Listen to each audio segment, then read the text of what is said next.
Kita mulai dengan sebuah skandal narkoba miliaran rupiah, dan yang jadi tersangka utamanya, seorang perwira tinggi polisi. Nah, apa yang kelihatannya kayak berita kriminal biasa, ternyata justru membuka kotak Pandora yang mengungkap masalah korupsi yang udah mengakar di tubuh kepolisian kita. Pertanyaannya, gimana ceritanya orang yang seharusnya memberantas narkoba malah jadi bagian dari masalahnya? Yuk kita bedah bareng-bareng. Coba deh, kita renungkan kalimat ini. Perdagangan narkoba hanya bisa berjalan jika diizinkan oleh polisi. Pernyataan yang tajam banget ini datang bukan dari pengamat luar loh, tapi dari penasehat ahli Kapolri sendiri. Ini kayak pengakuan dari dalam sistem yang ngasih sinyal kalau masalahnya jauh lebih dalam dari sekedar beberapa oknum. Ini jadi titik awal kita buat ngerti separah apa sebenarnya masalah yang kita hadapi. Oke, untuk bisa memahami masalah sistemik yang besar ini, kita harus mulai dari satu kasus spesifik, sebuah skandal miliaran rupiah yang pusatnya ada di seorang Kapolres. Di tengah-tengah skandal ini, ada nama Ajun Komisaris Besar Polisi Didik Putra Kuncoro yang waktu itu menjabat sebagai Kapolres Bima Kota. Namanya langsung jadi sorotan utama karena sebuah angka yang, wow, fantastis. 1 miliar rupiah. Sebuah jumlah yang gede banget kan? Dan yang bikin ini makin geger, uang ini diduga bukan sekedar suap biasa. Tuduhannya adalah uang itu datang langsung dari seorang bandar narkoba. Jadi, ada garis lurus yang menghubungkan penegak hukum dengan inti kejahatan terorganisir yang seharusnya dia lawan. Terus, gimana ceritanya kok bisa sampai kebongkar? Nah, ini dia. Semuanya runtuh dari dalam.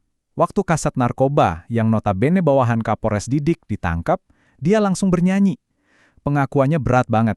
Dia ngaku cuma ngejalanin perintah atasan yang udah nerima suap miliaran. Ini bukan lagi sekedar korupsi, tapi penyalahgunaan kekuasaan yang memaksa bawahan buat ikutan berbuat jahat. Kalau aja ini cuma kasus satu oknum nakal, mungkin ceritanya selesai sampai di sini. Tapi, para ahli ngingetin kita bahwa kasus Kapolres Bima ini cuma puncak dari gunung es. Ini adalah bagian dari sebuah pola yang jauh lebih mengkhawatirkan. Pola ini kelihatan jelas banget kalau kita coba lihat ke belakang. Kasus Bima ini bukan yang pertama loh. Kita lihat pola yang sama di kasus Kapolres Bukit Tinggi. Bahkan, skalanya jauh lebih besar lagi, kita lihat skandal yang menjerat Jenderal Bintang 2, Teddy Minahasa.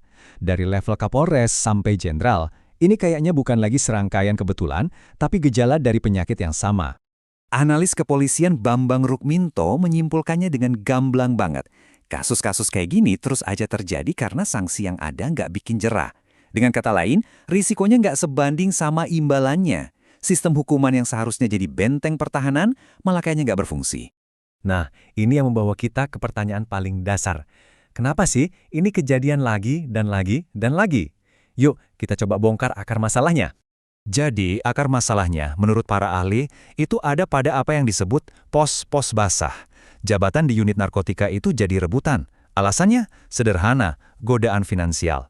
Seperti yang diungkapkan Irjen Arianto, perputaran uang di dunia narkoba ini bisa sampai miliaran. Nah, di tengah uang sebanyak itu, integritas benar-benar diuji habis-habisan. Jadi kalau semua ini digabungin, kita dapat resep yang sempurna buat korupsi. Pertama, godaan duit miliaran yang nggak ada habisnya. Kedua, struktur komando yang kaku, di mana bawahan itu susah banget buat nolak perintah ilegal dari atasan. Dan yang terakhir, pengawasan internal yang lemah, yang gagal jadi jaring pengaman.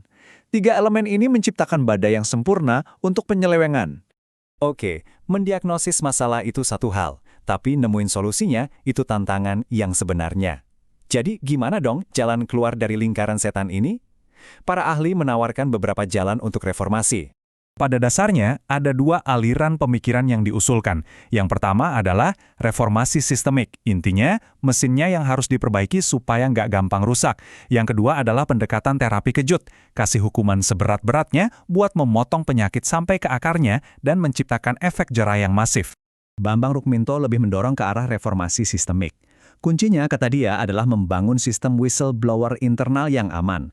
Jadi bawahan bisa berani laporin atasan tanpa takut kena balas dendam. Tapi yang paling krusial menurut dia adalah perlunya pengawasan dari pihak eksternal, karena sistem nggak bisa diharapkan buat ngawasin dirinya sendiri secara efektif. Nah, di sisi yang berlawanan, ada Irjen Arianto Sutadi yang menawarkan solusi tanpa kompromi. Buat beliau, nggak perlu birokrasi yang ribet. Kalau terbukti bersalah, pecat saat itu juga, umumkan ke publik biar ada efek malu, kejar pidananya, dan miskinkan dengan menyita seluruh asetnya. Pendekatannya adalah toleransi nol, mutlak. Jadi, kalau kita rangkai semua solusi ini, sebuah cetak biru reformasi mulai kelihatan bentuknya. Ini bukan tentang satu solusi ajaib, melainkan pendekatan keroyokan, pengawasan super ketat di unit yang rawan, perlindungan buat mereka yang berani buka suara, rekrutmen yang memprioritaskan integritas di atas segalanya, dan sistem reward and punishment yang beneran adil dan transparan. Lalu, apa dampak terbesarnya buat kita semua? Di luar skandal dan angka miliaran, kerusakan yang paling parah itu terjadi pada sesuatu yang nggak ternilai, kepercayaan publik. Perang melawan narkoba terancam gagal bukan karena bandarnya kuat, tapi karena publik mulai ragu sama para prajuritnya. Ini seperti lingkaran setan. Setiap ada skandal baru, kepercayaan publik makin terkikis. Ketika kepercayaan hilang, partisipasi masyarakat buat ikut memerangi narkoba juga turun drastis. Nah, ruang kosong inilah yang justru jadi lahan subur buat korupsi yang lebih besar lagi, menciptakan siklus yang susah banget buat diputusin.